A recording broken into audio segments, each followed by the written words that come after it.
The Sanskrit language, whatever be its antiquity, is of a wonderful structure, more perfect than the Greek, more copious than the Latin, and more exquisitely refined than either, yet bearing to both of them a stronger affinity, both in the roots of verbs and in the forms of grammar, than could possibly have been produced by accident. So strong indeed that no philologer could examine them all three without believing them to have sprung from some common source, which perhaps no longer exists.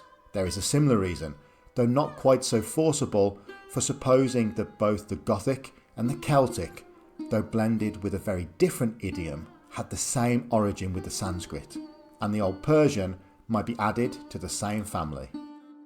These words, spoken by William Jones in 1786 at a meeting of the Asiatic Society of Bengal, are often cited as marking the beginning of Indo-European studies. William Jones wasn't the first, however, as several thinkers had proposed connections between the languages that would later become known as the Indo-European tongues. And while some have questioned its existence along the way, Indo-European studies have become a vibrant and burgeoning area of research. If you'd like to know more about the Indo-European language family, I've actually done a video on it, as have others, and there is a wealth of published material on the language family and the people who spoke it. There is a question, however, that has long concerned researchers, and many have attempted to answer it, namely, if Latin, Greek and Sanskrit, amongst others, stemmed from one proto-language, from where did that proto-language emerge? Dare we to seek out the elusive mother of Proto-Indo-European? That's a question we're going to try to answer today by taking a look at one of the most promising answers to that question, the Indo-Uralic hypothesis.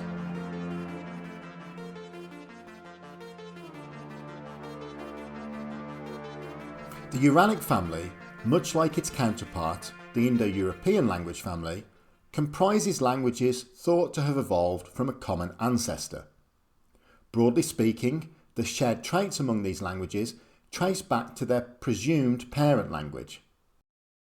The theory known as the Indo-Uralic hypothesis suggests that these parent languages themselves, so Proto-Indo-European and Proto-Uralic, might have originated from a more distant ancestral tongue, akin to a grandparent language.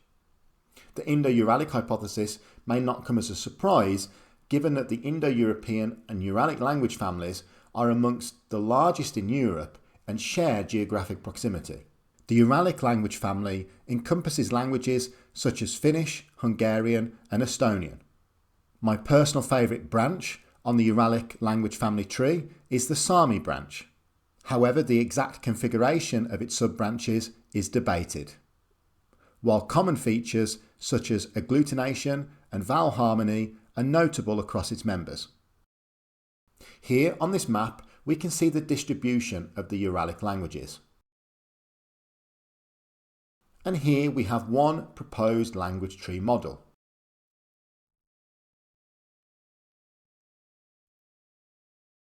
Much like William Jones, whose observations are often regarded as the starting point of Indo-European studies, the proposition of a potential relationship between Indo-European languages and those of the Uralic family is commonly associated with Danish linguist Wilhelm Thomsen. However, it's worth noting that others had pondered this idea earlier. Thomsen himself acknowledged this in his 1869 work. According to Kallio, 2019, Daniel Europaeus was the first to definitively present the Indo-Uralic hypothesis in a manner that aligns with contemporary scholarly standards. He did so through a self-published pamphlet in 1853. Despite this groundbreaking contribution, Europaeus faced criticism from his contemporaries, and he consistently found it difficult to find publishers for his work, and often was forced to self-publish. Unfortunately, the bulk of the work by Europaeus has been lost to time. Fortunately, his key ideas have been preserved. Take a look at the following.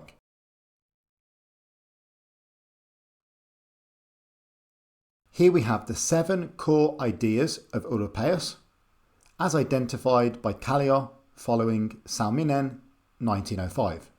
I'd like to draw everybody's attention to numbers 1 and 5, as they are the most relevant to the Indo-Uralic hypothesis. Number 1, Finno-Ugric and Indo-European are much more closely related than thought. And number 5, all the language families above go back to a widespread proto-language. In 1863, Europaeus gave us, as far as I can tell, the first language tree model to feature Indo-European and Uralic languages. This is also one of the earliest tree models for any language family ever, although there is at least one earlier example. Let me know in the comments if you know what it is. Following its inception, the Indo-Uralic hypothesis remained on the periphery of linguistic research. While it never completely faded away, it periodically resurfaced when determined researchers published papers exploring the concept, such as those by Colander and Chop. According to Kallio, 2018, the most compelling evidence supporting the Indo-Uralic hypothesis undoubtedly lies in the realm of grammar. However, it's important to note that while there are notable parallels, such as the accusative ending M, in both Proto-Indo-European and Proto-Uralic, these similarities are limited overall, and the numerous opponents of the hypothesis, who were plentiful, frequently based their arguments on the assertion that any apparent similarities between the language families could be attributed to borrowing, or criticised the methodological approach used in making comparisons as fundamentally flawed. Simona Klemencic, in 2019, gave a good summary of the state of affairs when commenting on Bojan Chop's work during the 1970s on the Indo-Uralic hypothesis. This is like fishing in a sea with an abundance of fish, where one can always count on catching one's dinner. My fear is if we took any other language family instead of Uralic and applied the same method, we could come up with a system just as elaborate and convincing, and I suspect having roughly the same number of correspondences. The landscape of Indo-Uralic studies fundamentally changed in 2015 with the workshop titled The Precursors of Proto-Indo-European held at the Leiden University Centre for Linguistics. During the workshop, approximately 30 papers were presented by specialists from various parts of the world. These papers addressed the reconstructible prehistory of Proto-Indo-European, with particular emphasis on the Indo-Uralic hypothesis.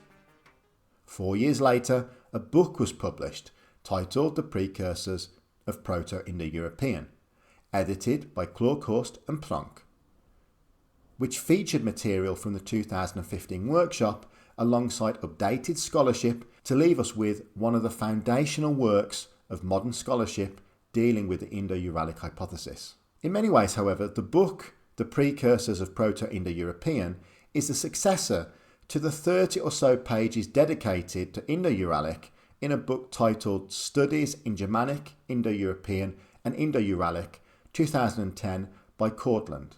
The author in the work gives thanks to many of his co-workers who also contributed a few years later in the 2015 volume. Both works are part of the Leiden Studies in Indo-European series.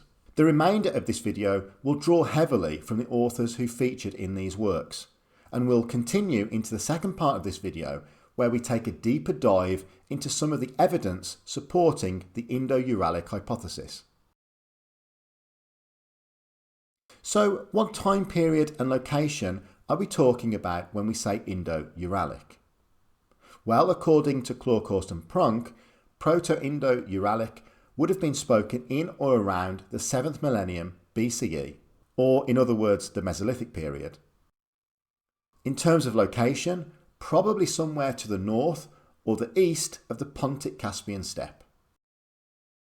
And what are the key arguments supporting the Indo-Uralic hypothesis? Well, there have been many presented over the years, and today I'm going to give you 6. Let's take a look.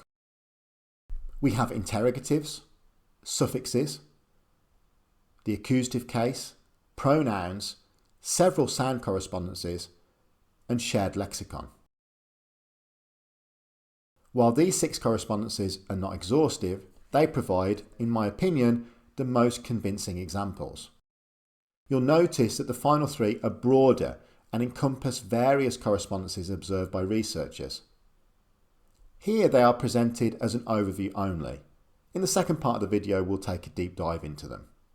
Now, of course, it's important to remember that over the past few centuries, Indo-European has been connected with numerous other languages, and the Indo-Uralic hypothesis is, after all, only a hypothesis and one of a few that exist. If you'd like to do some additional reading on the relationship between Indo-European and other proposed proto-languages or languages, please take a look at the following book. Well, that's all from me for today. I hope you enjoyed this introduction into the Indo-Uralic hypothesis, one of the potential parents to Proto-Indo-European. Stay tuned for part 2, where we'll take a deeper dive into some of the evidence supporting the relationship. You've been fantastic as always. I've been Learn Hittite. Speak to you soon.